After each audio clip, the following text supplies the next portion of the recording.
Boa noite, sejam todos bem-vindos à nossa 16ª aula do nosso curso, aula 16 do curso de Iota Unum. Estamos chegando na metade do livro e, naturalmente, na metade do curso também. Nós estamos acompanhando aí o nosso Iota Unum desde o começo, né? Ultimamente a gente vem fazendo uma aula por capítulo, mas nessa aula de hoje nós vamos cobrir 3 capítulos. Que a gente vai conseguir isso?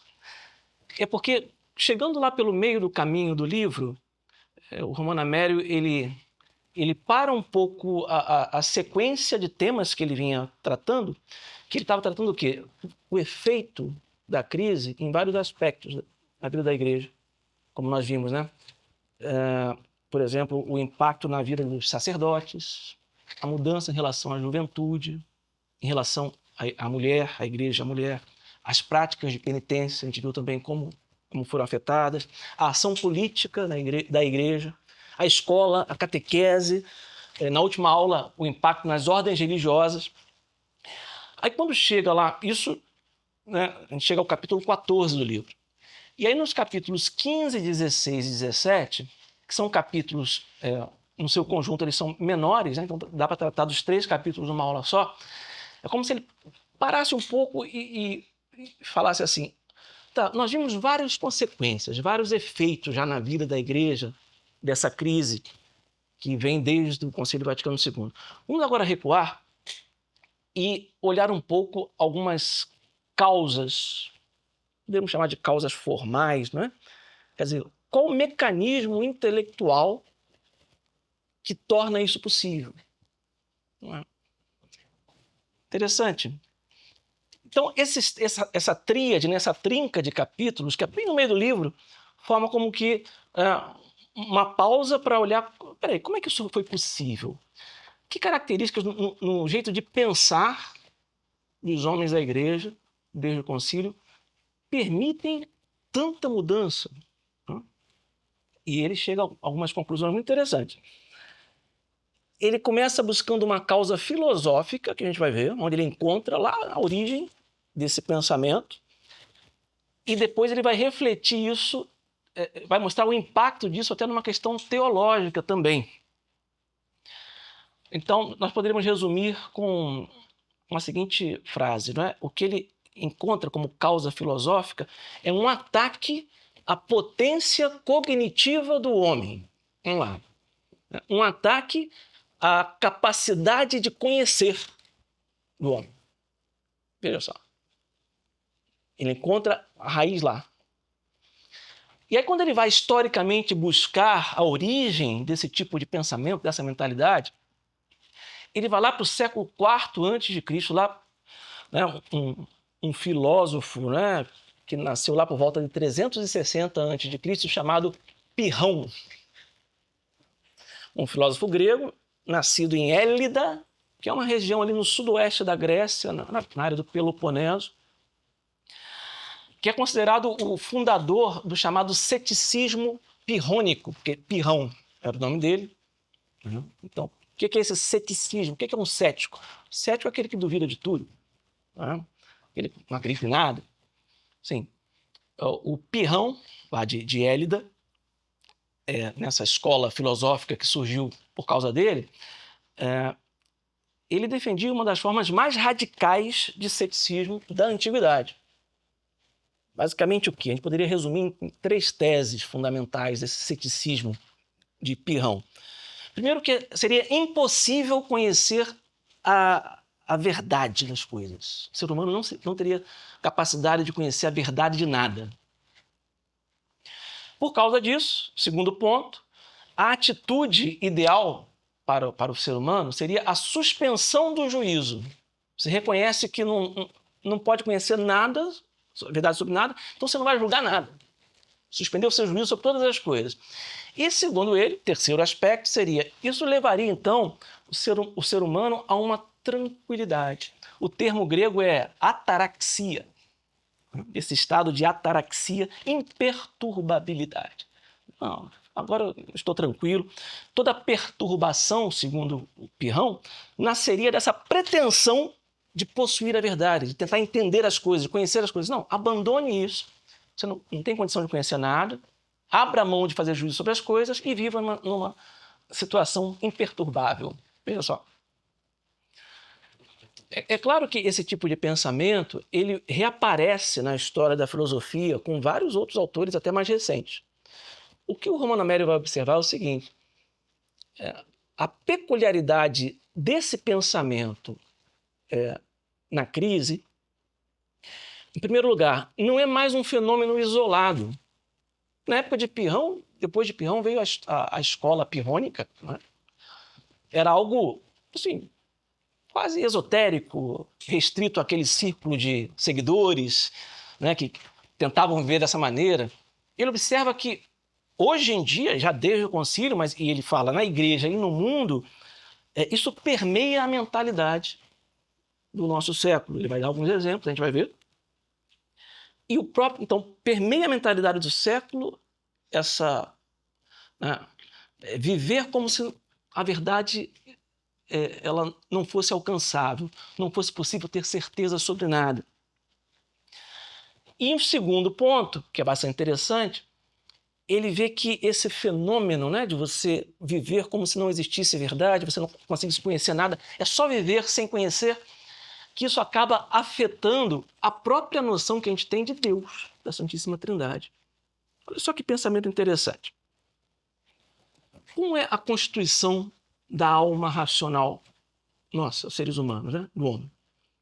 Somos criados à imagem e semelhança de Deus, né? Claro que essa imagem e semelhança não pode ser física, porque Deus não tem matéria, então só pode ser uma imagem e semelhança espiritual, que é justamente a nossa alma racional. Que semelhança é essa? É que, assim como Deus, nós somos dotados de inteligência e de vontade. A inteligência é a nossa capacidade de conhecer as coisas, conhecer o bem, e a vontade é aquilo que nos leva a amar, a querer aquele bem, né? Então, a inteligência, nós capturamos a essência das coisas e pela vontade nós vamos até ela, né, na busca daquele bem. E ele lembra uma analogia que Santo Agostinho faz quando fala no Tratado de Trinitatis, né, quando fala da Santíssima Trindade. Muitos de vocês já devem conhecer, uma analogia muito interessante entre a constituição da alma humana e as processões divinas na Trindade. Qual é a analogia que Santo Agostinho faz, né? Que, assim como a nossa alma é imagem e semelhança de Deus. Então, assim como na nossa alma nós temos capacidade de conhecer as coisas, Deus, Pai, também conhece. Só que ele conhece quem? Conhece a si mesmo, na eternidade. E esse conhecimento gera, então, uma imagem que é o próprio Deus, que é a segunda pessoa da Santíssima Trindade. Então, quando a gente estuda o Tratado da Trindade, a processão, né, do Pai que gera o Filho é uma geração por conhecimento, né? Deus se conhece e eternamente gera o Filho, que é a imagem substancial, é a mesma substância, é o mesmo Deus. E na alma humana isso acontece também. A nossa alma racional é capaz de conhecer as coisas e nós conseguimos ter um conceito, né? Concepto de capturar. A gente captura a essência das coisas e gera uma imagem dessas coisas na nossa inteligência, veja só. E em Deus o que acontece? Conhecendo a si mesmo, é o Filho, é a imagem substancial de Deus, existe a vontade de Deus que ama, então, aquilo que ele conhece.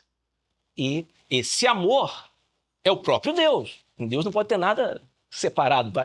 Esse amor é o próprio Deus, que é o quê? É a terceira pessoa, que é o Espírito Santo, que é o amor que procede do Pai e do Filho, e que é o próprio Deus, que é a terceira pessoa. E na nossa alma, analogicamente, claro, é só uma comparação.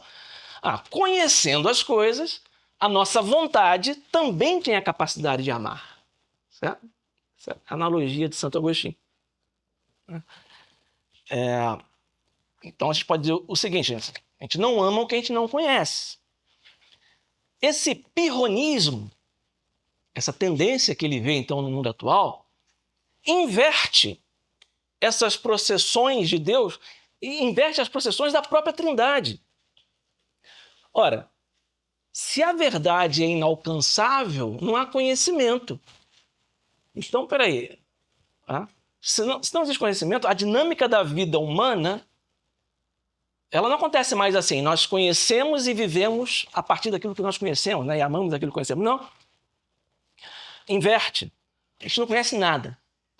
A vontade fica solta, livre para querer qualquer coisa, porque ela já não conhece mais. Pô, mas se isso é imagem, se nós somos imagem de Deus, você está invertendo a própria Trindade. Você acaba atacando a própria noção de Deus, do Deus católico, a Santíssima Trindade. Se não existe conhecimento na alma racional, e ela é imagem e semelhança de Deus, então também não existe conhecimento de Deus. Então você acaba invertendo as processões da Trindade. Acaba quebrando isso. Veja, ele vai fundo e fala, isso tem consequências terríveis, você pensar assim. Você pensa que está distorcendo só a alma humana? Não, você está distorcendo, está destruindo a ideia de Deus, Trindade, já que o ser humano é imagem e semelhança de Deus. Então veja, se a vontade, então, ela não vem mais do conhecimento, eu não tenho que conhecer, já que eu não posso conhecer mais nada, não tenho certeza sobre nada. A vontade por si só escolhe o que quer sem conhecer, o mundo vai se converter numa insensatez, né? Vai apenas existir, apenas estar aí. Quer dizer, não existe mais certeza sobre nada. Veja que absurdo, né? Que se encontra dentro desse pensamento do pirronismo, assim que eles chamam, por causa de pirrão.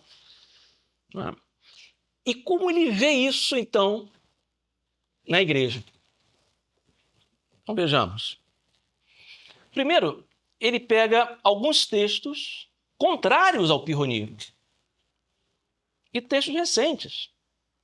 Ele não recua muito, não. Ele vai lá em Pio XII, 1950, na encíclica Humani Generis, quando Pio XII está elogiando a filosofia escolástica, e Pio XII diz, essa filosofia, que é a filosofia escolástica, reconhecida e aceita pela Igreja, defende o verdadeiro e reto valor do conhecimento humano.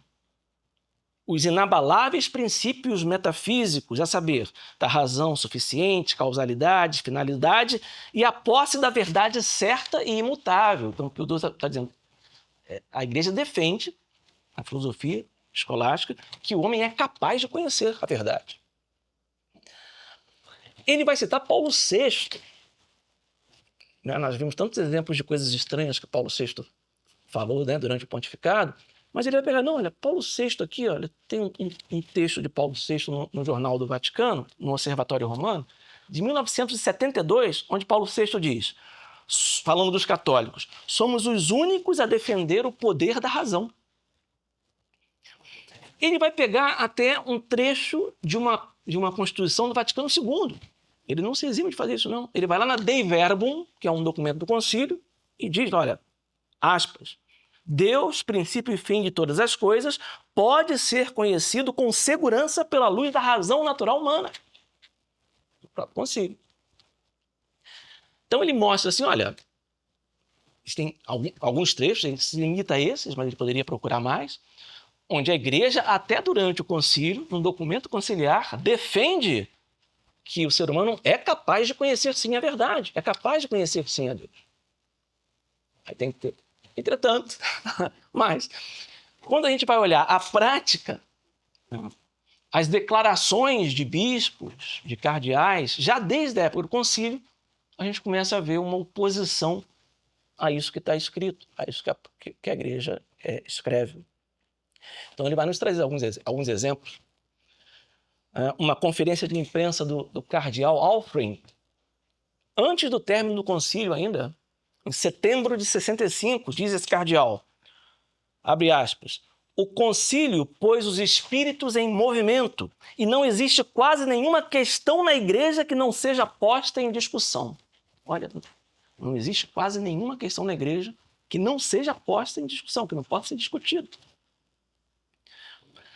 Vai citar o cardeal Suenens, ou Suenens, como pronuncia, em 1966, que diz, a moral é, antes de tudo, viva, é um dinamismo de vida, e está, sob esse título, submetida a um crescimento interior que afasta toda fixidez. Quer dizer, não pode ficar fixo em nada. E vai citar um trecho de um congresso dos moralistas italianos, de 1970, lá em Pádua, que diz assim: estando o exercício da razão incluído numa condição histórica particular, não é possível seu exercício em termos universais. O que quer dizer isso? O que esses moralistas italianos estão dizendo? São teólogos, são padres. Que a razão humana está sujeita a uma condição histórica. Então a gente não pode exercer a razão em termos universais, isto é, de uma vez para todas as circunstâncias. Isso é um tipo de mentalidade que são exemplos, né, que ele pensa, não quer dizer que só esses homens pensassem assim, não, eles refletem algo que estava presente naqueles homens depois do concílio. Esse pensamento de que a razão ela é limitada a uma condição histórica particular é uma justificativa para fazer o que você quiser em termos de mudança de doutrina na igreja. O Romano Mary não cita esse exemplo que eu vou dar agora, eu peguei de outra fonte, mas, assim, com esse argumento, a gente pode lembrar do que aconteceu com a questão da liberdade religiosa. Nós temos, antes do Concílio Vaticano II, vários textos dos papas, do século XIX principalmente, Gregório XVI, com a Mirari Vos, que já foi tema de uma aula aqui do CDB, Pio IX, com a encíclica Quanta Cura, onde eles condenam essa proposição de que o ser humano ele tem essa liberdade para a escolha da religião. Os papas vão falar, o Estado ele pode tolerar, certo? Outras religiões, mas isso não é dizer que essas religiões têm o direito público de existir, porque você não pode dar direito ao erro, né? Isso que foi deixado tão claro pelos papas, principalmente no século XIX, numa declaração do Vaticano II, a Dignitatis Humanae, uma declaração sobre a liberdade religiosa, isso há uma contradição. É dito justamente o contrário. Que cada homem, pela sua dignidade, tem o direito, tem a liberdade de consciência e de praticar e exercer essa liberdade não apenas de maneira privada, mas de maneira pública. Como é que um dos padres que escreveu essa declaração, a Dignitatis Humanae, como é que ele justifica isso quando ele é confrontado, por exemplo, e você fala assim, você está mudando uma coisa que Pio IX falou, que Gregório XVI falou? Então, um dos principais autores dessa declaração, que era um padre americano, John Courtney Murray. Como é que ele defendia isso? Precisamente nesses termos. Ele dizia que aqueles ensinamentos dos papas no século XIX faziam todo sentido para aquela realidade histórica. Mas que na década de 60 do século XX, aquilo já não seria aplicável. O que é isso? Existia uma razão localizada historicamente. Aquilo que foi afirmado como verdade no século XIX não poderia ser afirmado como verdade universal. Por quê? A razão estaria sujeita, condicionada à situação histórica. Veja as consequências desse pirronismo. Né? É um tipo de pirronismo. Né? Você fala assim, não, o que eu conheço de maneira provisória, e sempre vai ser provisório. Sempre vai precisar ser adequado a uma situação real daquele momento. Então você pode mudar tudo. Você pode mudar a doutrina inteira com esse tipo de pensamento. Né? Ele cita um livro chamado Matinales, de um autor chamado Jean Sullivan, que, segundo o Romano Mary, foi muito influente na década de 70, é um livro de 1976. Olha o que diz o Sullivan. Abre aspas. Os crentes, né, os fiéis, imaginam que a fé vai unida à certeza. Meteram isso na cabeça. É preciso desconfiar da certeza. Olha o pirronismo aí. As certezas são geralmente fundadas sobre o quê? Sobre o não aprofundamento do conhecimento. Olha que loucura. O que esse autor está falando? você só tem certeza porque você não se aprofundou no assunto. Pega qualquer certeza que você tem, quando você começar a estudar, você vai começar a ter mais dúvidas. Tá? Veja só o que ele está falando. Ao contrário, né? O estado de certeza é um estado mental que justamente é uma consequência do aprofundamento. Né? Quanto mais você se aprofunda num tema, mais certeza você tem sobre aquilo. Eles invertem. E fala, não, se você tem certeza é porque você não estudou ainda a fundo. Vai estudar que você vai ficar com dúvida. Ah? Essa mentalidade se espalhou a ponto dele encontrar num missal dominical lançado em 1983 pelos bispos da França, um equivalente àqueles jornalzinho domingo, fale, Deus conosco, que a gente tem aqui, e que tem lá, numa da oração dos fiéis, né? Na missa nova tem uma parte da missa que é a oração dos fiéis, onde é feito o seguinte pedido, vejam só. Pelos fiéis que são tentados a se instalar em suas certezas. Vamos dizer assim, pobrezinho, né? Vamos rezar por ele para que eles se convertam e fiquem em dúvida. E isso não é coisa da década de 70, da década de 80. Quer dizer, Romano Amério faleceu em 1997, 98, por ali. Se ele tivesse ouvido o Papa Francisco, por exemplo, e lido a entrevista que o Papa Francisco deu para o padre Antônio Spadaro, em 2013, logo depois que foi eleito, que está disponível no site do Vaticano, é só ir lá e conferir, diz assim o Papa Francisco. Se uma pessoa diz que encontrou Deus com certeza total e não há uma margem de incerteza, então algo não está bem. Pirronismo. A gente não conhece. Pirronismo, assim, eu não conheço nem, não posso ter certeza nem que isso aqui é papel, imagina ter certeza que eu conheço Deus. Né? Então veja o tipo de mentalidade que se instala, então, e que é usada como fundamento, como justificativa para você mudar o que quiser. E aí,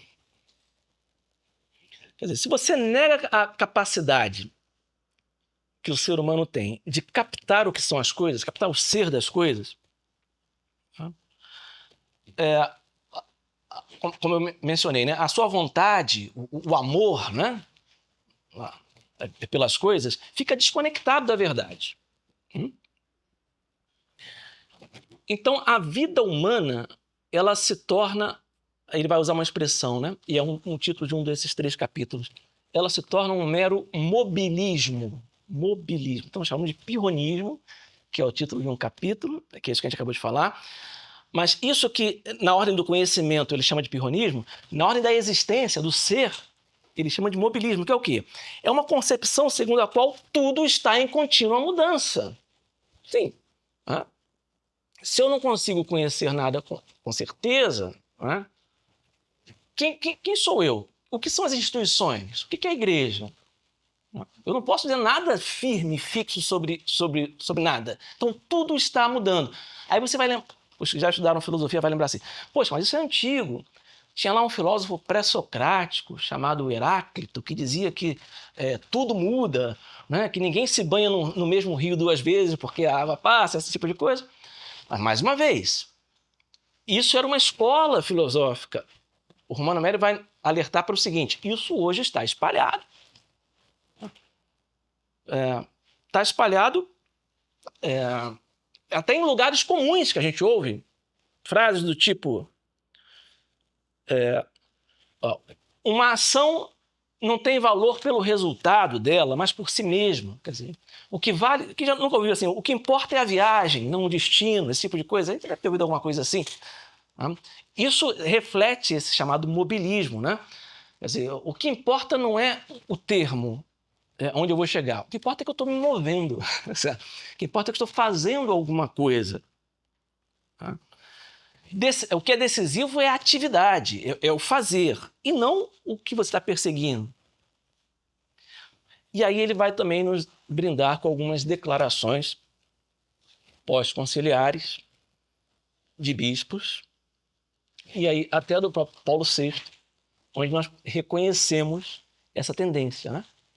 De encarar as coisas como sempre móveis, sempre mudando. O bispo de Metz, em 1967, e são afirmações que ele retira do Observatório Romano. Vamos lembrar que ele sempre mantém esse método, né? Ele vai usar muito o Jornal do Vaticano, declarações oficiais do Papa. Então, esse bispo vai dizer em 67, a mutação civilizacional que vivemos supõe mudanças não apenas em nosso comportamento exterior, mas na concepção que temos tanto da criação quanto da salvação trazida por Jesus Cristo. Quer dizer, essa mudança da civilização, década de 60, né, do século passado, também afeta a concepção que nós temos da criação e a concepção que nós temos da salvação que Jesus nos trouxe. Paulo VI, também no Observatório Romano, setembro de 1971, abre aspas, a Igreja entrou no movimento da história que evolui e muda. Um certo Monsenhor Illich, em fevereiro de 68, diz assim, creio que a função da Igreja seja participar conscientemente de todas as formas de mutação, de qualquer mutação. É a tarefa que nos confiou Cristo. Quer dizer, Cristo confiou a tarefa da Igreja de participar no processo de mutação da civilização. Queremos uma igreja em que a principal função seja a celebração da mudança. Veja só. Veja a mentalidade. Para nós soa quase histriônico, exagerado, né? Mas existe essa celebração da mudança, né? Nada de rigidez. Quem nunca ouviu isso, né? O católico não pode ser rígido, tem que estar disposto a mudar, né? Nenhum tipo de fixidez. Muito bem. Então, se a lei do pensamento já não é mais a verdade, né? Já não é mais a estabilidade. Se as coisas já não, a gente não pode dizer o que elas são sempre mudança, nós vamos acabar entrando no reino da opinião. Vamos lembrar do Gustavo Coursão, lá na Descoberta do Outro, né? No livro, onde ele tem um capítulo que ele fala do reino da opinião, né? E Afonso tinha razão, era o nome do nosso Afonso aqui, era um outro amigo do Coursão, né, na época. Esse é o título do capítulo, é bastante bem-humorado, mas ali ele vai definir o que é opinião, né? E tem muito a ver com isso que Romano Amério observa, a questão do pirronismo e do mobilismo, que é o quê? Qual é o processo normal nosso de vida, de conhecimento, como nós falamos, né? Existe o objeto a ser conhecido e a inteligência precisa estar livre para conhecer aquele objeto. Para depois, a vontade, com o conhecimento que a inteligência lhe deu, amar ou não, ou repudiar aquele objeto. Qual é o mecanismo da opinião, segundo Coursão? A vontade se mete no meio entre a inteligência e o objeto, e isso é o que ele chama de opinião. Não importa o que a inteligência captou sobre o objeto, importa o que eu quero que ele seja. Essa é a opinião. O que importa é o que eu acho que ele é. É a minha verdade. Então, é um outro autor, né, o Gustavo Coursão, falando do mesmo efeito, e ele já falava isso na década de 40, tá? Quando ele escreveu esse livro. Mas a gente vê reflexos disso no que o Romano Amério está nos explicando aqui também. Então, vejamos, aqui, de maneira bastante resumida, nós já cobrimos 2 capítulos. Né? Então, é sempre recomendável, né, você está assistindo essa aula, depois vai ler o capítulo para entrar mais profundamente, né, nas explicações do nosso autor. Mas ele apresenta, então, o pirronismo, nós vimos, então, esse modo de viver, né, onde você, na prática, é como se você não conseguisse conhecer a verdade das coisas, ter certeza sobre nada, e o equivalente disso, né, na vida, que é o mobilismo. Né? As coisas estão sempre mudando. Bom, se não há verdade certa, tudo está em evolução, pirronismo, mobilismo. Então, qual o método mais adequado para conviver com isso, se não estar em diálogo permanente?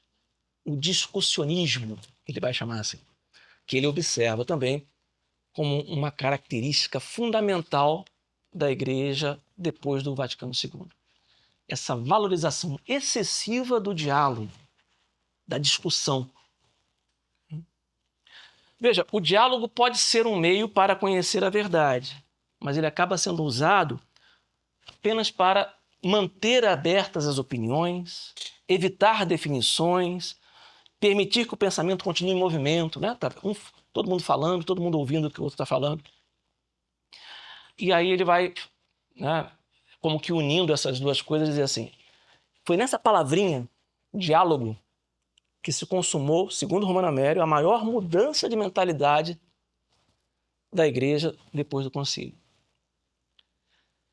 E aí ele vai nos mostrar algumas coisas. Por exemplo, é uma palavra, diálogo, completamente desconhecida e inusitada na doutrina anterior ao concílio. Você não encontra uma só vez nos concílios anteriores a palavra diálogo em nenhum documento. Nem nas encíclicas papais, nem nas homilias dos santos padres, dos grandes padres, nem nas exortações pastorais não aparece a palavra diálogo. No Vaticano II, o termo diálogos aparece 28 vezes nos documentos todos, das quais 12 vezes só no decreto Unitatis Redintegratio, que é sobre o ecumenismo. Não? E converteu-se na palavra principal do pensamento pós-conciliar, uma espécie de categoria universal da mentalidade. Então, hoje a gente ouve muito, né? Diálogo ecumênico, diálogo interreligioso, o diálogo entre a igreja e o mundo. Todas essas expressões, como ele menciona, não eram conhecidas antes do concílio. Dentro da própria igreja, o diálogo eclesial. Né? E aí os teólogos vão extrapolar, né? A própria Trindade tem uma estrutura dialogal. As pessoas dialogam entre si. Você vai ver esse tipo de coisa. A história da salvação é um diálogo entre Deus e o povo de Israel. A história da salvação é dialogal. Né? A teologia também é dialogal. A catequese, claro, é dialogal. A escola é dialogal. A família é dialogal. Né? O sacerdócio é dialogal. Os sacramentos, a redenção, tudo é dialogal. Esses termos vão pulular em documentos, em declarações. Ele observa algo muito interessante. O discurso, o discurso dos homens da igreja, ele deixa de ser, e não só da igreja, tá? Do mundo, ele deixa de ser afirmativo e passa a ser hipotético, problemático. Então ele observa a transformação nos títulos dos livros. Você pegar livros mais antigos, você vai ver coisas do tipo o Manual da Enfermeira, o Manual do Motorista. Livros mais recentes, os problemas da enfermeira, os problemas do motorista, os problemas... Tá? Parece um detalhe, mas aí ele vai na etimologia, né, da palavra, é muito interessante. A palavra problema vem do grego probalos. Pro é adiante e balos é jogar, lançar. Então, um problema é uma coisa que foi jogada na sua frente. É isso, né? Então, faz muito sentido. Se eu não consigo mais ter um conceito, uma notícia das coisas na minha mente, o que resta? É ter um negócio na minha frente que eu não sei o que é o problema. Né? O pró-balos, lançado na sua frente. Aí ele observa esse fenômeno. Né?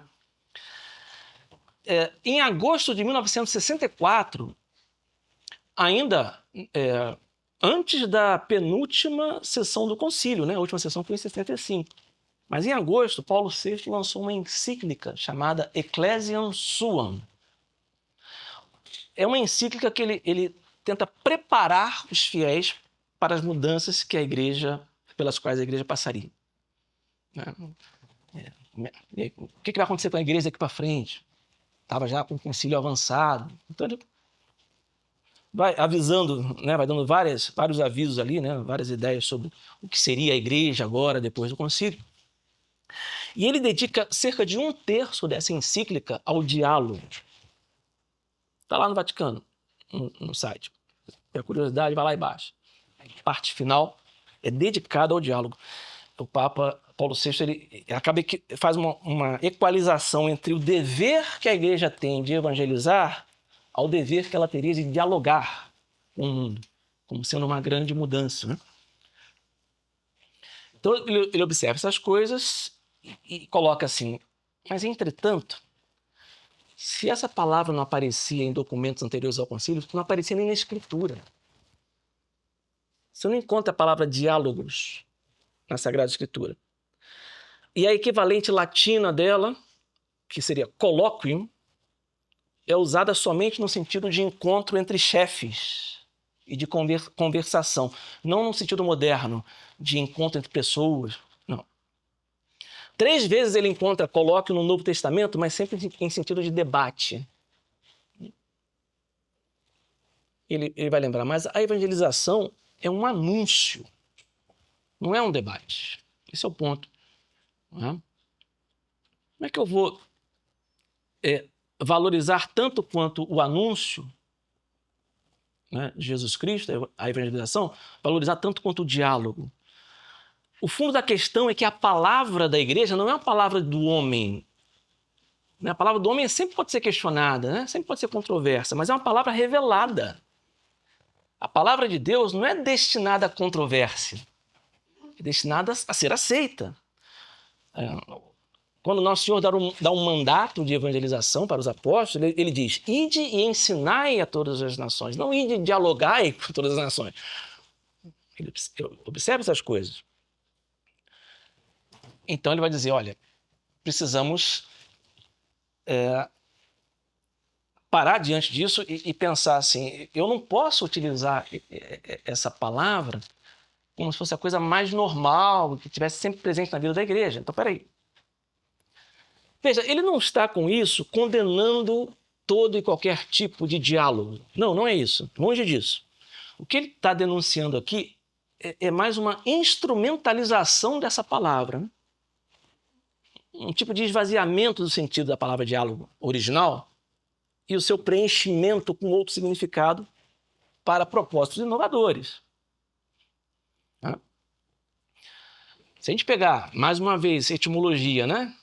Diálogo, também são 2 palavras gregas. Dia, que é o quê? Dia, esse prefixo. É através de, ou entre alguma coisa.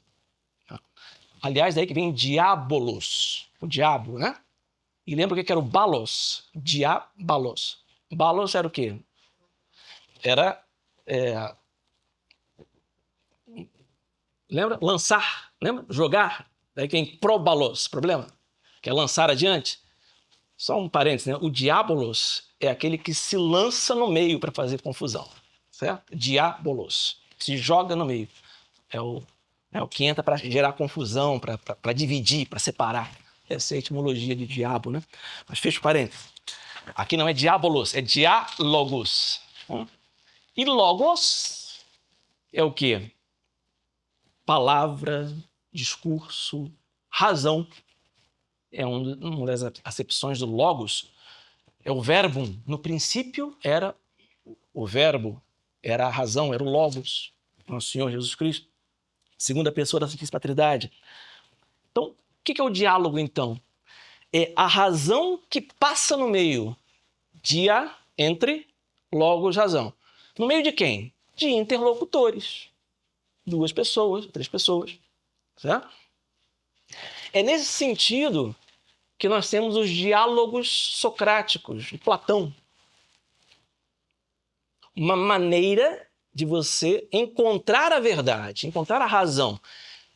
Então, nos diálogos socráticos, o Platão realmente são pessoas conversando e nessa conversa a razão permeia ali entre elas, né? No diálogo propriamente dito. É um método da boa dialética, isso, né? Você vai confrontando posições para descobrir a verdade que está acima de todos os que estão dialogando ali. Esse seria o diálogo original, né? O sentido original disso. Uma confrontação de argumentos para investigar a verdade, para tentar descobrir a verdade. Muito bem. Só que isso foi evoluindo. Existe um sentido moderno. Quando se fala de diálogo hoje, Isso não quer dizer necessariamente uma busca da verdade, uma busca sincera da verdade, um confronto racional, que possibilita, inclusive, a refutação. Se alguém está com, né, uma visão errada, no diálogo propriamente dito, você pode refutar e né, contrapor posições. O diálogo, muitas vezes, modernamente, é entendido mais como uma convivência pacífica de opiniões. Dialogando resolve tudo. Todas as opiniões são bem-vindas. Uma troca de perspectivas. Não, nada de refutação, de conflito, não. Uma maneira de evitar o conflito. Pois bem. Então, uma primeira coisa que a gente precisa se perguntar. Essa ênfase pós-conciliar no diálogo é no diálogo raiz, certo? De Platão, no diálogo como um confronto para buscar a verdade, ou é nesse diálogo de apaziguamento, né? de panos quentes, o que será? Então vamos ouvir o que dizem esses homens de igreja a respeito disso. E ele começa, mais uma vez com Paulo VI, em junho de 68, onde o Papa vai, como acontece, né? Nós vimos em aulas passadas como Paulo VI, às vezes, como se diz, né? Dá uma no cravo, uma na ferradura, né? Às vezes fala uma coisa bem católica, às vezes fala algumas coisas e fala, meu Deus, é o mesmo homem que está falando as duas coisas. Mas dessa vez ele pega Paulo VI como um exemplo de um entendimento correto a respeito do assunto e diz o Papa, mais uma vez uma citação que está no Observatório Romano, o jornal oficial do Vaticano, não basta nos acercarmos dos outros, Paulo VI falando, admiti-los à nossa conversação, confirmar-lhes a nossa confiança, buscar o seu bem. É necessário, além disso, empenharmos-nos para que se convertam. É preciso pregar para que voltem. Olha que coisa. É preciso recuperar-lhes para a ordem divina, que é uma só. Palavras católicas. 27 de junho de 68. 2 meses depois, 28 de agosto de 68. Não é Paulo VI, mas é uma instrução emitida pela Santa Sé, chamada Instrução sobre o Diálogo. Aí o que nós vamos encontrar 2 meses depois? Nessa instrução, que é do Secretariado para os Não Crentes, nós encontramos que o diálogo não tem por fim a refutação do erro nem a conversão do interlocutor. Tá. O Papa falou uma coisa, uma instrução do Vaticano fala outra. O mesmo Observatório Romano vai publicar, já em 75, também, o secretário desse mesmo secretariado para os não crentes vai dizer assim, sem dúvida, esse secretariado ele surgiu depois do concílio. Sem dúvida, o secretariado surgiu não com a intenção de fazer proselitismo. Quando eles falam isso, é o quê? Fazer proselitismo é tentar converter alguém. Tá? Não foi para isso que surgiu o secretariado para os não crentes. Não com a intenção de fazer proselitismo entre os não crentes. Não foi isso. Ainda que isso se entenda como algo positivo, diz esse secretário, não foi por isso. E nem sequer com intenção apologética, isto é, de defender a fé. Não foi por isso. Mas, muito mais, com a intenção de promover o diálogo entre crentes e não crentes. Aí o Romano Amélio não aguentou. Ele mandou uma carta para esse secretário desse secretariado. Falou, meu amigo, peraí, o Papa falou lá em 68 que não basta admitir os não crentes à nossa conversação, temos que trabalhar para a conversão deles, e agora você vem dizer isso? Deixa eu ler aqui a análise que ele faz, não é sempre que a gente abre o livro, né? Mas eu achei que valia a pena. Aqui, bem no meio do livro já. Hein? Ele mandou a carta, e aí recebeu a resposta. E aí, o que diz a resposta? Ele diz assim, né? Tendo eu objetado ao autor, né, dessa declaração a contradição de seu texto com a afirmação papal, né, Ele me respondeu com carta oficial, 9 de setembro, dizendo que nenhum ato é feito pelo secretariado sem o acordo das autoridades superiores. E que, em especial, aquele artigo do Observatório Romano havia passado pela supervisão da Secretaria de Estado. Então, assim, se defendeu. Está falando que está contraditório, mas nada que eu coloquei aqui, as autoridades, os meus superiores aprovaram. Tá? Aí o Romano Amério observa uma distância já entre o Papa, né, e o secretário de Estado. Mas não foi só isso. Em relação ao mérito da objeção, né, isso aí foi só uma desculpa, assim, ó, não. O que eu falei está aprovado por alguém em cima.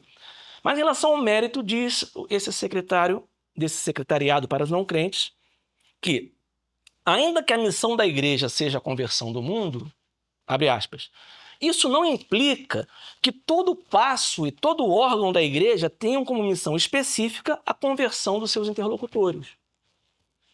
Ainda que a missão da igreja seja converter o mundo, não quer dizer que cada órgão da Santa Sé tenha como missão converter os interlocutores. E aí o Romano Amério ele responde assim, olha, essa resposta ela peca por indistinção. Espera aí, vamos esclarecer. A igreja tem um fim universal e único, que é a salvação dos homens. Você não fui disso. Todas as obras que a igreja faz, elas são especificações desse mesmo fim único. Mas, claro, são coisas diferentes. Por exemplo, quando a igreja ensina, ela não está batizando naquele momento. Quando ela batiza, ela está batizando, não está ensinando. Quando ela consagra a Eucaristia, ela não está absolvendo de pecado. Quer dizer, cada função específica faz realmente coisas diferentes. Mas todas essas coisas, elas são maneiras de você fazer cumprir o fim universal, que é a salvação de todos os homens. Conversão do homem a Deus. O fim último da igreja, que é a conversão, é o que dá razão a todas as ações específicas. Se eu tenho uma ação da igreja que não contribui para esse fim, essa ação não tem nenhuma razão de ser ação da igreja. Então ele rebate dessa maneira. Você não pode dizer que não, isso é uma ação específica e na ação específica eu não tenho que converter ninguém. Mas peraí, essa ação ela precisa responder à ação última, né? Ao fim último da igreja. E o Romano Amério então vai falar, né? vai lembrar então, olha, na realidade, o diálogo verdadeiramente católico ele só pode ser entendido como meio para demonstrar uma verdade, para produzir no interlocutor uma persuasão, em última instância, para converter. Não tem como fugir disso. Se é diálogo católico, porque se é diálogo católico, tem que contribuir para o fim último da igreja, que é a salvação dos homens. Conclusão que ele chega, então, realmente a prática desses homens de igreja, principalmente desses que estão dedicados ao diálogo ecumênico, diálogo interreligioso, não é a utilização do diálogo raiz, daquele diálogo no seu sentido original, mas sim de uma maneira apenas de apaziguar ali as opiniões, de conversar, né, e de se aproximar. Muito bem. E isso está errado. Aí vai surgir a pergunta. Bom, concordemos que não se deve usar na igreja esse diálogo dessa maneira. Mas e se nós usarmos, então, o diálogo original, o diálogo no sentido clássico? Isso pode ser apropriado à evangelização? Então ele vai aprofundar isso. Porque alguém poderia dizer assim, não, mas realmente eu não... Acho que está errado, não concordo, não faz sentido você dialogar sem se preocupar com a salvação daquele com quem você está dialogando. Não, mas eu acho, mesmo assim, que pode usar o diálogo para tentar convencer a pessoa. Então vamos ver até que ponto isso pode ser feito. Para saber se o diálogo, agora o diálogo em sentido estrito, clássico, se é apropriado à evangelização, à conversão, é necessário fazer mais uma distinção. E o nosso autor ele é mestre em fazer distinções para que nós consigamos entender melhor a situação. Primeira coisa, existe o diálogo sobre matéria natural. Estou em dúvida sobre a composição dessa mesa aqui. É feito de quê? Certo? Isso aqui é um aglomerado, é madeira. estou em dúvida sobre alguma coisa de política, de coisas naturais. Um diálogo sobre um tema natural, ele se desenvolve sob a luz da razão. E aí, essa luz da razão, ela iguala todos os homens que estão num diálogo sobre coisas naturais. Quer dizer, sob a luz da razão, todos os indivíduos são iguais, né? E vão trocando ali, digamos, sinceramente as suas visões, tentando descobrir uma razão, um logos, que está acima dos dois. Imagina dois interlocutores. Então, eu e aqui a Ana, a gente não sabe muito bem a composição aqui dessa mesa, a gente começa a conversar, eu coloco, olha, eu acho que isso aqui é madeira. Não, mas eu já trabalhei em um lugar que tinha uma coisa parecida com essa. Bom, e a gente vai ir tentando descobrir alguma coisa que nós dois não sabemos ainda. Está acima de nós. Nesse sentido, o diálogo pode ajudar, em matéria natural. Mas existe, então, aqui a distinção que ele faz, e a respeito de um diálogo sobre matéria de fé sobrenatural. Será que o católico pode conversar com um não católico e se entender nessa mesma situação que eu e a Ana estamos aqui para descobrir de que material é feita essa mesa? Nós não sabemos e vamos investigar aqui que a gente vai chegar na conclusão. Aí ele fala, não pode. Por quê? Aquele interlocutor que não crê, por exemplo, não crê em Deus, ele está numa situação de rejeição e de dúvida na qual o outro, que é o católico, não pode se colocar. Porque o católico crê. Opa! O católico não está em busca da verdade sobre Deus. Ele está em posse. É diferente. No diálogo em matéria natural, estamos eu e ela em busca da verdade sobre a constituição desse material aqui, né? No diálogo sobre fé sobrenatural, um católico e um não católico, um crente e um não crente, as posições são diferentes. Eu tenho um que está em dúvida e o outro que não está. É diferente. E aí vão aparecer mais comentários de cardeais, de bispos, que desprezam essa distinção. Olha o que diz o cardeal Koenig, quando apresentou aquela citada instrução sobre o diálogo. Ele diz assim, o diálogo põe os interlocutores em pé de igualdade. Sobre coisas naturais, mas ele não fala isso. O católico não é considerado como aquele que possui toda a verdade, mas como aquele que, tendo a fé, busca essa verdade com os outros, crentes e não crentes. Não. Um bispo italiano, Giuseppe Marafini, em 1971, no Jornal do Vaticano, abre aspas, o método do diálogo é entendido como um movimento convergente até a plenitude da verdade e a busca da unidade profunda. Coloca os dois na mesma situação, vão convergindo para um ponto comum. Não é isso. Esse diálogo de convergência para uma verdade mais alta, onde os dois vão convergindo e aprendendo um com o outro, não convém à Igreja Católica. A igreja não tem que ficar procurando pistas da verdade, e nem o católico que entra num diálogo desse tipo, tá? Só poderia entrar nesse diálogo como um ato de caridade para comunicar uma verdade que o católico já possui. Ele possui por graça, não por mérito, né? Aí alguém vai falar, não, espera aí, mas isso é uma arrogância. Isso é um ato de opressão. É uma humilhação, é uma ofensa à liberdade da outra parte. Você entrar numa discussão se achando o dono da verdade. Que seja o dono da verdade. A verdade existe. Não se trata de superioridade daquele que crê sobre o que não crê, mas da superioridade da verdade que aquele que crê já tem. Não tem jeito. Então, veja, não é simples assim. Percebendo a distinção? Uma coisa é a validade do diálogo para matérias naturais. Quando você vai tratar de um diálogo sobre coisas sobrenaturais, alguém que não crê, que não acredita, e você está ali como católico, como crente, você tem que levar em conta isso. Não, mas vamos dizer assim, objeção.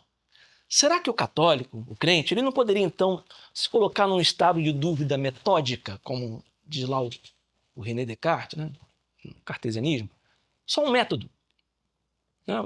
porque esse é o método de Descartes, né? Para você investigar uma situação, você se coloca num estado de dúvida, mas é só um método. É só para você não ficar influenciado por nenhum conceitos que você tenha, tá mais livre aí para entender as coisas, se coloca num estado de dúvida metódica. Não poderíamos fazer isso, então? Fingir só que eu estou em dúvida? Resposta. Olha, se você realmente se coloca em dúvida sobre a fé, é uma dúvida real, você quis se colocar nisso, você vai estar pecando contra a fé, certo? Você não pode. Vai implicar uma perda da fé, se você realmente está em dúvida. Então não pode ser. E se ao contrário, não, eu só vou fingir na hora de conversar com um não católico, que eu também estou em dúvida. Mas aí o seu diálogo fica viciado, é uma simulação, né? Que é uma base imoral para seguir. Então, veja, é complicado. O que o Romano Nery está fazendo? Ele está nos mostrando as dificuldades de você utilizar o diálogo como um instrumento de evangelização e de conversão. Tá? Ele já não está nem falando mais daquele diálogo fingido. Tá? Ele está falando do diálogo honesto. Ele fala, olha, mesmo se você quiser fazer honestamente isso, você vai enfrentar essas dificuldades. Mas vamos lá, ele não para por aí. Mas veja, os apóstolos eles não se envolveram em diálogos de confutação. Por exemplo, a gente vê lá nos Atos dos Apóstolos, São Pedro, São Paulo na sinagoga, estava lá debatendo. Ah, tá bom. Então você está querendo chamar os debates de São Paulo na sinagoga de diálogo, é isso? Vamos aceitar. Tudo bem. Vamos imaginar que sim. Vamos conceder e chamar de diálogo esses debates em que os apóstolos se envolviam, né, na hora de apresentar a fé. Tudo bem. Mesmo se você partir com esse propósito, não, eu estou aqui, olha, eu não vou ficar em dúvida sobre a minha fé, né? Eu estou certo dela como os apóstolos estavam, mas assim como eles debateram, eu também vou aqui usar esse recurso. Cuidado. Esteja atento aos limites que esse método de diálogo tem em relação a isso. Primeiro limite. Existe uma impossibilidade de que todos dialoguem. Como assim? Para que a gente possa dialogar naquele sentido que nós conversamos, como eu falei, assim, para descobrir a composição dessa mesa, para descobrir algum tema político, para que realmente isso possa levar a algum lugar, as pessoas envolvidas no diálogo elas têm que ser conhecedoras daquele tema. Por quê? A possibilidade de dialogar sobre algum tema depende do conhecimento que os dialogantes têm sobre aquilo, e não de uma pretensa liberdade ou dignidade do homem que torna todo mundo capaz de conversar sobre tudo. Ele vai lembrar que Sócrates falava assim, sobre coisas de ginástica, deve-se escutar o perito em ginástica. Sobre cavalos, o perito em cavalos. Sobre doenças, tem que escutar o médico. Sobre coisas da cidade, um especialista em política. E como é que se consegue essa perícia, esse conhecimento? Com estudo, com dedicação, com cansaço, se debruçando sobre um tema. E não uma reflexão rápida. Posso conversar sobre qualquer coisa. Hoje em dia parece que qualquer um tem a dizer sempre alguma coisa sobre qualquer tema. Veja, Romano Nery está falando isso numa época que nem existia rede social, meus amigos. Imagina se ele entrasse hoje numa página de Instagram, de YouTube. Teriam 10 alunos só para ele coletar os exemplos. Supõe-se que todo mundo, só porque o homem é racional, ele é capaz de dialogar sobre qualquer coisa. E não é isso. Então, esse é um limite. Né? E daí decorre um segundo limite, que é um engano que os dialogantes, no qual os dialogantes podem cair, que é assim, de quem é o ônus da prova sobre aquilo que está sendo debatido? Como assim? Pense no católico que está disposto a entrar num debate, quem está chamando aquele diálogo, né? E vai entrar de peito aberto para responder todas as objeções do não católico. Ele está supondo, ainda que não tenha dito isso para si mesmo, Mas quando você entra assim, estou disposto, pode perguntar o que quiser. Estou supondo que o nosso diálogo aqui vai ser capaz de satisfazer todas as objeções que o meu oponente, né, que é a outra parte, apresentar. E o Romano Mary vai dizer, isso é uma atitude temerária. Se você, depois que afirmar uma verdade, se expõe a uma discussão geral e limitada sobre qualquer aspecto daquilo, isso é temerário. Por quê? Toda questão apresenta 1000 lados, 1000 possibilidades. E você não conhece todos. Apenas uns poucos, às vezes só conhece um lado. E aí, o incauto, né, aquele descuidado, cheio de boa intenção, que vai se expor a esse tipo de debate, sobre um ponto qualquer da fé, é como se se sentisse pronto para qualquer objeção. Como se fosse impossível se surpreender por uma pergunta que ele nunca tinha pensado antes. E aí o que acontece?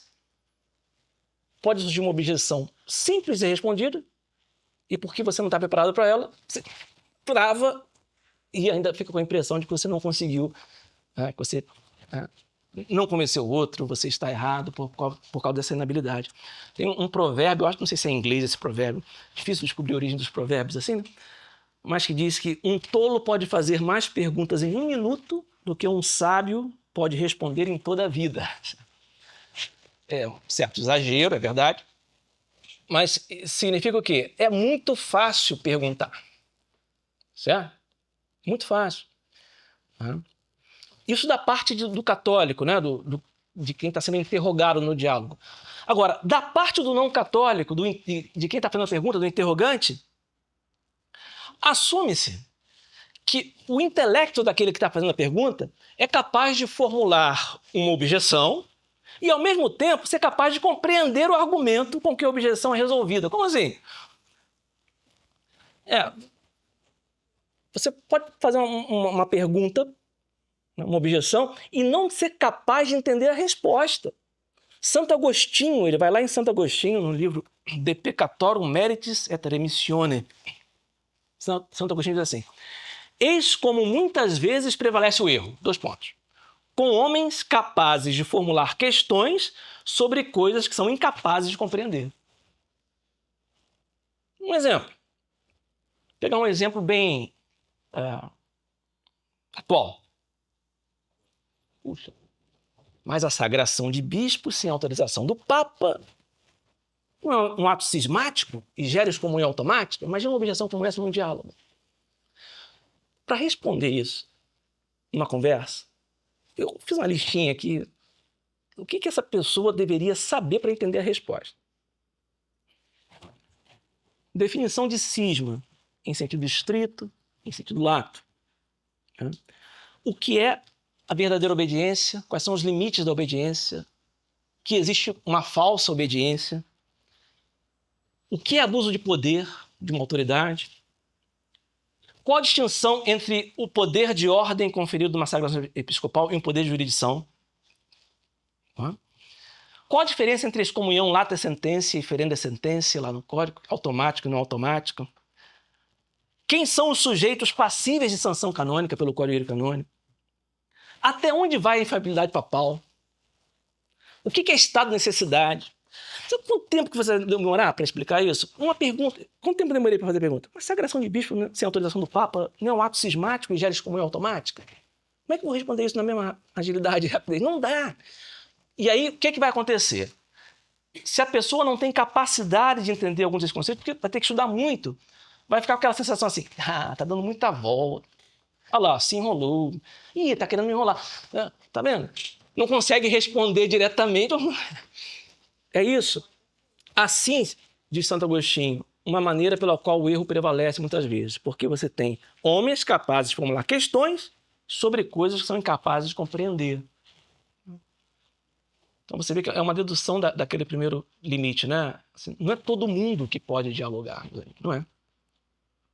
Não é porque todo mundo tem a potência de conhecer a verdade, a capacidade de conhecer a verdade, que todos conhecem a verdade.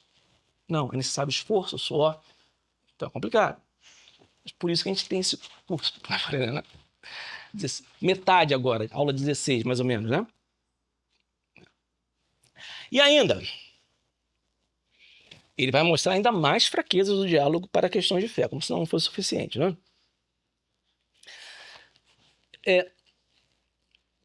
Quando você começa a dialogar, né, nesse sentido, né, debater, tentar converter o outro sobre questões de fé, você está, mesmo sem pensar, supondo que a credibilidade da religião depende da solução prévia de todas as objeções particulares. Isso não costuma ser declarado, tá? Mas se você se coloca assim diante de um não crente, né, que começa a fazer perguntas sobre vários aspectos, você vai explicando com uma boa vontade e tentando, né, apesar dessas limitações todas, é como se estivesse supondo que, olha, para que essa pessoa creia, ela precisa primeiro responder a todas as objeções que ela tenha. Não é isso. Romano Mério vai lembrar, o procedimento é o contrário. Uma vez que se confirma a verdade da religião, seja por uma única prova, essa verdade deve ser mantida, mesmo que ainda não estejam resolvidas todas as dificuldades. A proposição, a Igreja Católica é verdadeira, ela supõe todas as objeções particulares possíveis que lhe possam ser feitas. Não é necessário resolver primeiro as 15 mil objeções da Suma Teológica, certo? Ali a Suma Teológica todas as objeções são tomadas, agora sim a Igreja é verdadeira. Não é assim que funciona. A verdade ela é colocada, ainda que seja por uma única prova, e aí sim, com a verdade, à medida que as objeções forem aparecendo, eu vou estudar. Mas eu não vou crer só depois de eliminar todas as objeções. Veja, eu não conheço nem quais são todas as objeções. Não é assim que funciona. Mas um diálogo sobre a fé, ela acaba supondo isso. Que não, depois que eu responder tudo, aí a pessoa não vai ter jeito e vai crer. Não é assim. Não é assim que funciona. Essa concepção do diálogo negligencia uma coisa muito interessante que ele coloca ali. Olha só o termo. É a via da ignorância útil. Isso não é pejorativo não, tá? Esqueçam aquela acusação que se faz. Você é um ignorante útil. Não é isso não. O que é a via da ignorância útil? Que é algo católico, né? Tradicional. Você não pode assumir que cada pessoa é capaz da via do exame. O que é isso? Nem todo mundo vai ter o tempo, a capacidade, a paciência de ir a fundo, estudar cada detalhe de uma objeção. Não, olhe por nós mesmos. O que então essa via da ignorância útil? É um caminho, né, para conviver com as verdades. Você se atém àquela adesão fundamental e não considera com atenção qualquer opinião oposta que apareça para tentar descobrir onde está o erro. Não. Sabe a importância daquela boa direção espiritual? O diretor fala assim, não se aprofunda nesse assunto, não. Não leia esse livro, não. Como é que os inimigos da igreja colocam isso? A igreja está cerceando o conhecimento. Não. Nem todos os homens têm essa capacidade, essa índole do exame detalhado. Alguém poderia dizer assim, a maioria dos homens tem muito mais coisa para fazer. Então, nem todo mundo pode se embrenhar numa situação, numa objeção contra a fé e ir até o fundo para descobrir. Não. Essa via da ignorância útil é isso, né? Eu não preciso saber, conhecer todas as objeções que existem a respeito da fé católica. Não preciso. Isso não é necessário para a salvação. Claro que não. Eu tenho que conhecer as verdades da fé. As objeções, uma ou outra que se apresente, mas se eu não tenho, né, por índole, às vezes por dever de Estado, né, por profissão, a capacidade da via do exame, pode ser imprudente eu me aprofundar nisso. E aí quando ele fala sobre essa via que existem pessoas diferentes, né, em relação a isso, ele vai pegar um trecho do Observatório Romano de 1965, que diz assim, olha só, abre aspas, quem renuncia ao diálogo é um fanático, um intolerante que acaba sempre sendo infiel a si mesmo, antes que à sociedade da qual faz parte. Ao contrário, quem dialoga renuncia ao isolamento, à condenação. Um artigo no Observatório Romano que diz que se você renuncia a dialogar sobre algum aspecto, sobre alguma objeção, você é um fanático. É inaceitável, né? Ignora completamente a vida da ignorância útil. Nem todo mundo é chamado para isso aqui, entendeu? É isso que ele quer dizer. E ainda, vamos lá. A gente está falando aqui de objeções e ele vai colocando várias objeções, né? Tudo bem. Então, essas são as limitações, né? Várias limitações em relação ao diálogo. Mas mesmo se não der certo, não se costuma dizer que todo diálogo é sempre um enriquecimento? De alguma forma? A proposição seria essa, né? Mesmo que você não busque a conversão do interlocutor, ou mesmo que você busque e não consiga, no final, todo mundo sai enriquecido de alguma maneira? Será que isso é verdade? Bom, se você pensar sobre o aspecto psicológico, assim, eu fui enriquecido conhecendo a maneira errada com que você pensa. Tá tudo bem. Enriqueceu-me nesse sentido. Psicologicamente, pode ser. Não, mas espera aí. Mas será um enriquecimento mesmo, no sentido de eu ganhei algo bom sempre com o diálogo? Não. E ele vai refutar isso também. Se pode existir um diálogo que converta, e pode. Veja, mais uma vez, né? Por favor. Não está aqui falando assim, não se deve dialogar, debater. Não é isso, tá? É bom sempre a gente colocar essas coisas em perspectiva, né? Onde nós começamos lá. Ele está apresentando esse discussionismo do pós-Vaticano II. Tá? Ele mostrou para a gente como o diálogo é entendido só como uma maneira de apaziguar opiniões. Ele está pegando depois o diálogo verdadeiro e falando assim, mesmo se você quiser fazer isso, tem limitações. Não é que você não possa fazer. Mas considere essas limitações. E ele vai dizer o seguinte, pode existir um diálogo que converta? Pode. Mas pode existir um diálogo que perverta. Onde o interlocutor é afastado da verdade e no final do diálogo cai no erro. Foi convencido pelo erro. Será que só a verdade tem capacidade de convencer? Não. Dependendo da formação, né, dos conhecimentos anteriores que a pessoa tem, ela pode sair de um diálogo acreditando em algo que é errado. Então não houve enriquecimento, houve empobrecimento. E outra, se faltar um princípio comum a partir do qual você possa dialogar, seu diálogo vai ser infrutífero, vai ser impossível provar a verdade. Você não consegue provar uma verdade se o seu interlocutor ele rejeita um meio de demonstração. Por exemplo, se o interlocutor não aceita a Sagrada Escritura, você não pode argumentar com passagens da Sagrada Escritura. Mas eu posso usar a razão natural como princípio comum. Mas e se o seu interlocutor é um pirronista de carteirinha, que não acredita na razão, que existe a razão? Você não vai conseguir convencê-lo da verdade. O máximo que você vai conseguir fazer é mostrar a inconsistência das objeções dele. Por exemplo, alguém que fala assim, né? Não existe verdade absoluta. É alguém que está negando o princípio de não contradição. Como assim? Essa é uma frase autocontraditória, né? Não existe verdade absoluta. Você poderia responder assim, tá bom, essa sua afirmação é absolutamente verdadeira? É. Bom, então ela nega a si mesma, porque diz que não existe verdade absoluta. Como é que ela pode ser uma verdade absoluta? Então não é.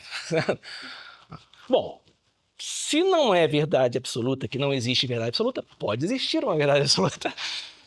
Então, isso vai fazer com que a pessoa acredite na verdade? Não. Você só consegue mostrar que a objeção que ela apresentou é furada. Infrutífero o seu diálogo. Então, nem todo diálogo ele causa um enriquecimento. Se no final alguém passa a acreditar no erro, empobreceu. Se você não tem um princípio comum sobre o qual dialogar, também não vai ser frutífero. Veja só que caminho que ele faz aí nesse capítulo sobre o diálogo. E aí ele vai, então, já se aproximando do final do capítulo, e nós, do final da nossa aula, elencar, então, 5 razões pelas quais o diálogo pós-conciliar não é um diálogo católico. Nós já vimos todas elas aqui, é um resumo. Acho que vocês vão conseguir lembrar. Primeiro porque, como ele é feito, ele é apenas investigativo. Quando vai se conversar com um protestante, com um ateu, com um budista, é como se a igreja não possuísse a verdade, mas buscasse junto com a outra parte. Ou como se, dialogando, ela pudesse fingir que não tem posse da verdade. Então, isso não é católico. Segunda razão, porque esse diálogo pós-conciliar não reconhece a superioridade da verdade revelada por Deus. É como se o que foi revelado tivesse o mesmo valor do que foi descoberto pela razão natural. Que as duas partes estão em pé de igualdade. Isso não é católico. Eu não posso entrar para um diálogo com essa postura. Terceiro motivo, porque supõe que as partes em diálogo são iguais, supõe uma paridade, ainda que seja só metodológica. É como se abrir mão da fé não fosse um pecado contra a fé, na hora de dialogar. Quarto problema, são 5, né? 5 razões que ele resume. A quarta é porque esse diálogo entende que qualquer posição que alguém assuma, né, sobre um tema, pode ser disputável e resolvível, como se não existissem aqueles pontos cegos, né, aquelas contradições de princípio. Isso é furado. E quinto, que a gente acabou de ver, supõe que o diálogo é sempre frutuoso. Né? Como se não houvesse, como nós vimos, um diálogo que corrompe, corruptor, que suplanta a verdade, que implanta o erro. Né? E, sendo assim, deveria ser rejeitado. Né? Esses 5 pontos. O que nós vemos hoje, já então em conclusão, como uma espécie de efeito eclesial, sociológico na vida da igreja? Desse pirronismo, vamos lembrar, não podemos ter certeza de nada, nada pode ser conhecido com certeza, desse mobilismo, tudo muda, nada é fixo, e desse consequente discussionismo. Então vamos conversar, vamos só conversar. Esse pulular de assembleias, encontros, comissões, congressos, que começou depois do Vaticano II. Isso é uma consequência prática, né? Sociológica dessa mentalidade. Daí se introduziu esse costume de tudo é problema, como a gente viu, né? E tudo que é problema, quem tem que resolver? São inúmeras comissões, congressos e tudo mais. De maneira que a responsabilidade é diluída, né? Outrora, essa responsabilidade era pessoal, né? E você tinha isso muito claro na figura do Papa, na figura do bispo, na sua diocese, na figura do pastor daquela paróquia, do padre. Não, agora é tudo diluído nos comitês, nas comissões. Né? E daí nós vemos a raiz, digamos assim, né? A raiz conceitual, né? Metodológica da Igreja Sinodal, né? Onde a decisão, quem tomou a decisão? Foi o sínodo, não foi uma pessoa. Né? Mas que no final parece que está diluída a responsabilidade da decisão. Mas no final alguém escreve o texto. Né? Alguém escreve o texto. Então, essas intermináveis assembleias, suas discussões, acabam funcionando como uma espécie de legitimação de ideias, de pensamentos que não raramente já estavam prontinhos para ser implantados. Precisavam só desse movimento, dessa discussão, e dali alguém vai e consolida, e esse que tem a caneta que vai consolidar, isso vai colocar ali, né? Eu não diria a sua razão, né? Mas pelo menos a sua opinião, né? Que vai acabar prevalecendo. Então, assim, nós concluímos a nossa aula, esses 3 capítulos, chegamos na metade do livro, e na metade do curso. Até a próxima.